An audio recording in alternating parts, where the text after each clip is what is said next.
कौन सी संख्या 4874 से 2 सैकड़े बड़ी है? तो 5074 इस वाली संख्या से 2 सैकड़े बड़ी है।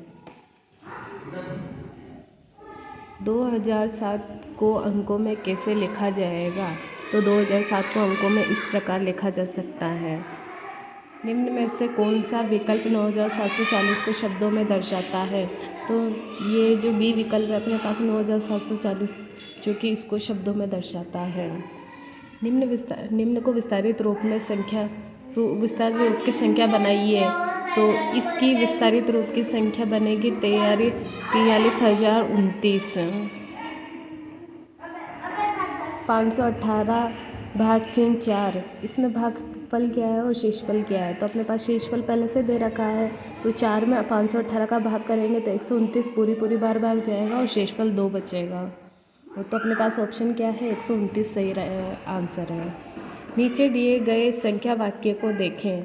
120 × 40, तो 0 को दोनों को स्किप करके 12 को 4 से गुणा कर देंगे तो 48 आता है। तो यहाँ पे अपन को ऐसा ऑप्शन देखना है ताकि अपन को 48 मिल सके। तो 2 को 24 से गुणा करते हैं तो अपन को 48 मिलते हैं। तो अपने पास राइट आंसर कितना आएगा?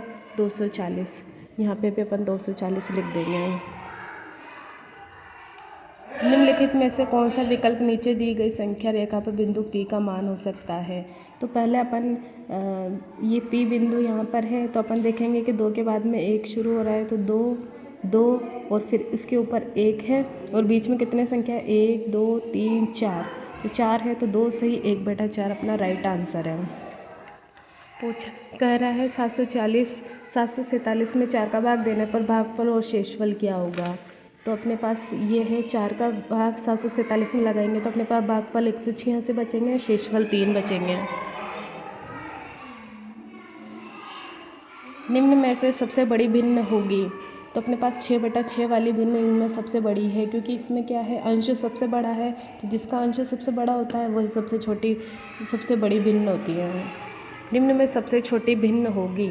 तो देखेंगे यहाँ पर अपन इधर थोड़ी देर पहले अपन ने देखा था कि जिसका अंश सबसे बड़ा था वो सबसे बड़ी भिन्न है। तो यहाँ पर अपन सबसे छोटे अंश देखेंगे तो यहाँ पे अंश सबसे छोटा इसका है तो ये सबसे छोटी वाली छोटी भिन्न है। निम्न में से शून्य कोने व शून्य किनारों वाली संख्या वाली आकृति को पहचानिए। तो अपन देखते हैं इसमें किनारे हैं, इसमें भी किनारे हैं, इसमें भी किनारे हैं, कोने भी ये सभी में। लेकिन ये जो वृत्त आकृति है अपने पास इसका ना कोई किनारे हैं ना ही कोई शून्य कोने, ना ही कोने हैं और ना ही किनारे हैं। 18 लोगों के एक परिवार में 9 लोग आम खाते हैं और बाकी के लोग नहीं खाते हैं। परिवार में कितने लोग आम नहीं खाते? 18 का परिवार है और 9 लोग आम खाते हैं। अपन को वो पता करना है जो नहीं खाते हैं। तो 9 खाते हैं उसको 18 लोगों में से माइनस कर देंगे तो बचे हुए आम नहीं खाने वाले अपने पास प्राप्त हो जाएंगे।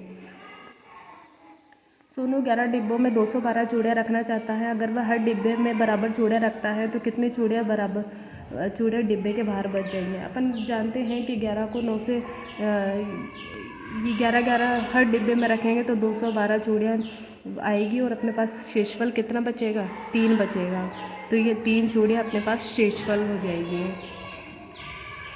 रवि के पास 5,000 रुपये थे। रवि ने बाज़ार से 1760 रुपये के कपड़े खरीदे, 1260 रुपये का किराने का सामान व 1330 रुपये की पुस्तकें खरीदे। रवि के पास अब कितने रुपये शेष है? तो देखेंगे हम कि 1760 की कमीज, 1330 रुपये की पुस्तकें और 1260 का उसने किराने का सामान खरीदा तो टोटल उसके पास हो गए 4,350। अब वो 4,350 को अपन 5,000 में से माइनस कर देंगे तो अपने पास बचेंगे 750 रुपये और अपने पास 750 रुपये का इसका आंसर आएगा। सना के पास 1,000 रुपये है, वह 2 किताबें खरीदती है। सना के पास 1,000 रुपये है, वह 2 किताबें खरीदती है। प्रत्येक किताब की कीमत 125 है। एक किताब की 125 है तो 2 किताबों के 250 हो गई। वह 450 रुपये की अपने पिता के लिए एक कमीज खरीदने में खर्च करती है। अब सना के पास कितने रुपए बचते हैं? 250 की तो उसने पुस्तकें खरीदी और 450 रुपये की उसने कमीज खरीदी तो टोटल मिला के 700 हो गए। और उस 700 को अपन 1,000 में से माइनस कर देंगे तो अपने पास बचा हुआ आंसर आएगा 300 रुपये। तो उसके पास शेष कितने रुपए, 300 रुपये शेष रह जाते हैं। हाँ, थैंक यू।